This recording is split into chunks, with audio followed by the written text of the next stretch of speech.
Welcome to another episode here on Your Digital Makeover. My name is Jerry Colbert, and in today's episode, we're going to be talking about databases inside of Notion, and it's all coming up next.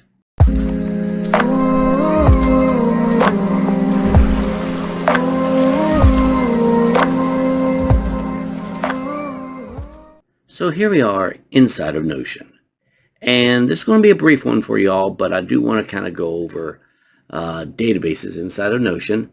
For those of you that, are not really familiar with databases or why you should actually care about databases inside of Notion. And just to kind of give you a brief overview of databases, we ain't going to go into really great detail, but we are going to go over some things inside of Notion concerning databases, okay? So here we are. We have a blank canvas opened up, or a blank page, so to speak. And, if you're going to create a database, you got to kind of have an idea of, well, what's the database going to be about, right? Well, I have a page opened up here, and we'll just call this, let's say I want to create a page concerning an inventory, okay? And I want to have a database related to inventory, okay? Well, what I can do is I can type the / there, and this pulls up this nice little handy dandy little thing here that shows you all of the things you can do with the / command, right? You can do a text, a page, a to-do list, or whatever. But what we're doing is we're going to go down here to databases. See where it says databases right there? And we're going to select a table view right now. Now, you can have a table view, you can have a board view, a gallery view, a list view, a calendar view, timeline view, and we'll go over those in greater detail later. But for right now, for the sake of time, I'm just going to show you a table view, okay? So we click on table view, and it's going to pop up here over to the right.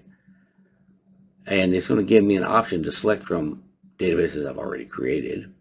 Maybe I want to create another view of a database, right? Or I can go down here and select new database. In this situation, that's exactly what I'm going to do. I'm going to select a new database. So we're going to click that. And we're going to title this database Inventory Database. Now you can call it anything you want, but there you have it, okay? So I've created a simple table database. Anytime you create one, it'll have a name field and a tags field automatically populated as far as columns go. Okay, and then you have 3 rows that are blank that they set you up with. Typically, I just go ahead, since I don't have anything to enter in there, I just go ahead and delete those out. But I'll leave one because I'm going to wind up using or creating fields later. But let's say I've created this database, right? And I want to go ahead and enter an item. Let's say I want to enter in microwave, right? Well, maybe the microwave has different properties. So if you open up that page of microwave, and by the way, just so you know, whenever you create something here on this line, it creates a new page, okay? So you just go ahead and hit open, and you see I still have that tags there. Well, maybe I don't want tags, or maybe I do. So I'll leave it there, and I'll add a property. And maybe this property is what? Model, maybe. So then I can go ahead and create another one. Maybe I want to create make. Maybe we need to know the make and model, right? And we can organize this, drag these on up here, right? Because you see those little dots there, that's just some drag handles, so you can drag those around. You can, like I say, maybe I need to know the model number, or serial number. Right? Right. And if you notice, all of these were automatically selected for text. And that's fine and dandy, but what if it's a number I want to do, right? Maybe this serial number is a number. So maybe I want to edit that property and select that from this drop down as a number, right?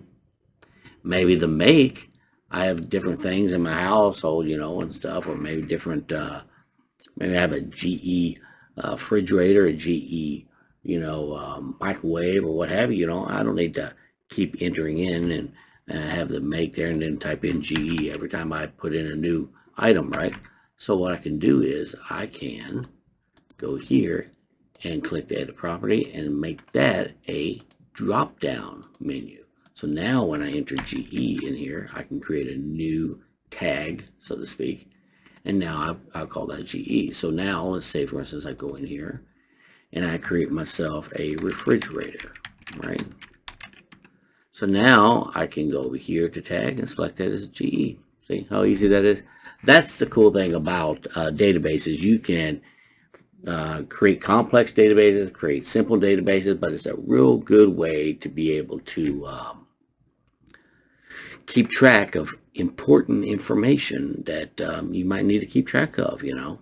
It's a very good idea to have an inventory database. I mean, I have plenty of databases for stuff. I do a lot of songs and stuff like that for YouTube, and I also have that as a lyric and chord database, and I have all these you know, where I have the I do a lot of like cover tunes, and so I'll have pre-recorded lyrics in there, and then I'll have what key it's in and this and that, all just you know, information that I need to have in case I forget, because that's the cool thing about Notion. It's almost like a second brain.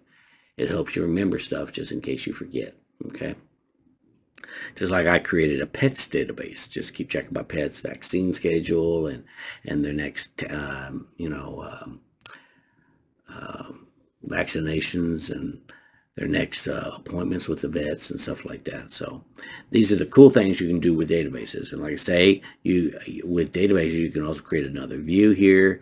Maybe I want to create a gallery view, and maybe I have a picture that I want to add, so I add an icon here, and you know, maybe I got a picture up here I want to add to it, right? So we'll do something like this real quick just to show you. And if I go over here to these three little dots and go down to gallery, I can take the page content and make it page cover, and it'll show you what's there. Now the page content would have showed me if I had anything written down below here. It would have showed it in that window right there. I don't usually use that. I usually use page cover because I usually have a nice little picture. I just think it looks prettier that way, right? And so that's some of the things, like I say, you can do with databases. Now, if y'all have any questions or comments or want to know a little bit more about databases, feel free to leave me a comment right down below. And also, if you like this video and you'd like to see more of this kind of stuff in the near future, please click that like button and the subscribe button and the notification bell, just so you can get notified of any new videos we have coming out. And with that being said, I want to wish you all a wonderful week, and I'll catch you in the next episode. Take care.